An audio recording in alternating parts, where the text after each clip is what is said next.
26 августа 2008 года Россия в одностороннем порядке признала независимость Южной Осетии и Абхазии, сепаратистских регионов, входящих в состав Грузии.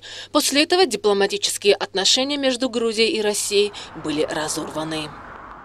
Возобновить диалог между странами пытается грузино-российская общественная комиссия. При попытке провести заседание комиссии в Грузии двум ее участникам не были выданы визы.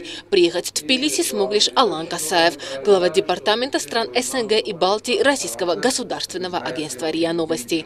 Хоть Касаев и приветствует диалог между Россией и Грузией, решение России о признании независимости Южной Осетии и Абхазии считает единственно верным. На протяжении 18 лет Россия отказывалась от признания Южной Осетии и Абхазии, несмотря на то, что де-факто лидеры этих республик неоднократно обращались к ней с этой просьбой. Этого шага Россия не сделала даже после прецедента Косово. Что заставило Москву пойти на этот шаг? Россия не хотела нарушать принцип, который она до этого времени считала основополагающим, то есть принцип территориальной целостности государств. И Россия не собиралась признавать это. Россия абсолютно пошла на этот шаг, это вынужденный шаг со стороны России для того, чтобы спасти население. Спасти население. Все остальные методы, которые за эти годы были использованы, они не дали результатов. Почему? Деятельность смешанной контрольной комиссии многосторонней по урегулированию в зоне конфликта в Южной Осетии до лета 2006 года, в общем, всеми характеризуется как исключительно положительная. Но после отставки госминистра Хайндрава грузинская сторона совершенно четко изменила свой подход к деятельности смешанной контрольной комиссии, решила, что этот формат их не устраивает. А какой устраивает, мы видели все в августе 2008 года. Грузинские и иностранные эксперты считают, что Россия, признав независимость Южной Осетии и Абхазии, создала себе множество проблем в том плане, что в самой России есть множество таких же республик, которые также могут потребовать независимость. Я не вижу никаких сепаратистских территорий. Сегодня, повторяю, сегодня я никаких сепаратистских территорий в России не вижу. Тогда как вы объясните все то, что сейчас происходит на Северном Кавказе? И в Чечне, и в Ингушетии, в Дагестане каждый день происходят взрывы и террористические акты. Во всех этих республиках введен режим антитеррористической операции. Что происходит на Северном Кавказе? В Ингушетии происходит сейчас внутренний процесс смены политических элит. Значит, он происходит болезненно, очень тяжело, с использованием, значит, террористических всяких инструментов, вот, потому что та новая власть, которая туда направлена из Москвы, она убирает власть старую, значит, которая была коррумпирована полностью.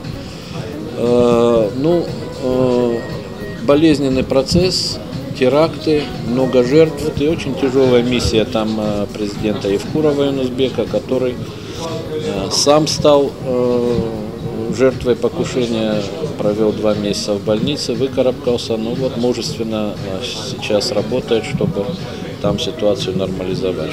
Значит, в Дагестане процессы сложные, идут уже много лет, не 1 год, значит, там постоянный передел сфер влияния, потому что это многонациональная республика, там только основных наций более 15, а если считать с более мелкими, то говорят и больше 30, и баланс распределения власти, полномочий, бизнеса между ними, он очень хрупкий. Но там основные теракты совершаются в отношении представителей правоохранительных органов. Но что Москва может сделать сейчас для того, чтобы хоть как-то успокоить этот регион? Сейчас Москва должна разработать какую-то программу, чтобы это все дело минимизировать и вернуть регион в состояние спокойное. Я думаю, что будет это сделано, но хотелось бы побыстрее, чтобы это было сделано. Россия увеличивает свое присутствие на административных границах с Южной Осетией и Абхазией.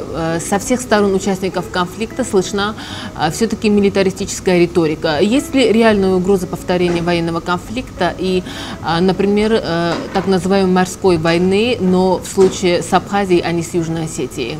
Я категорически это не принимаю, совершенно я думаю, что этого не может быть, никто сейчас вообще не заинтересован в этом. Если вспомнить ситуацию год назад, тогда Вашингтон достаточно мягко смотрел на эту ситуацию, потому что, они вложили огромные деньги в модернизацию грузинской армии. И им, возможно, они это вслух, конечно, не говорили, но им было интересно посмотреть, на что они эти деньги потратили. Они посмотрели, убедились, что деньги потрачены абсолютно зря, впустую.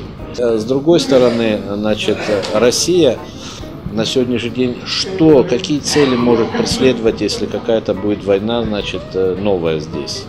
Я абсолютно это исключаю. Абсолютно исключаю. Какие-то столкновения на море возможны, но опять-таки мне не кажется, что